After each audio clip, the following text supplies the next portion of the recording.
रामकृष्ण हरी नर्मदे हर. आज आहे 12 जानेवारी 2026. आज आमचा पायी नर्मदा परिक्रमेचा 71वा दिवस आहे आणि आपण आहोत चौरास या ठिकाणी.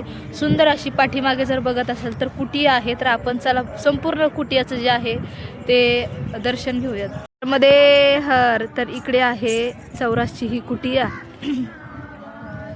इकडे परिक्रमावासियांची सकाळ सकाळी आरती सुरू आहे आणि इकडे भोजन प्रसादी बनवण्यासाठी भांडारगृह आहे आणि त्याच्या समोर नर्मदा मैया आहेत. नर्मदे हर. समोरच इकडे स्नान करण्यासाठी हा घाट बनवलेला आहे. तर इकडे कुटिया आहे. नर्मदे हर. इकडे चपाती आणि भोजन प्रसादी बनवण्यासाठी भांडारगृह आहे. परिक्रमावासियांना राहण्यासाठी उत्तम अशी आतमध्ये या कुटियामध्ये व्यवस्था आहे. नर्मदे हर. नर्मदे हर.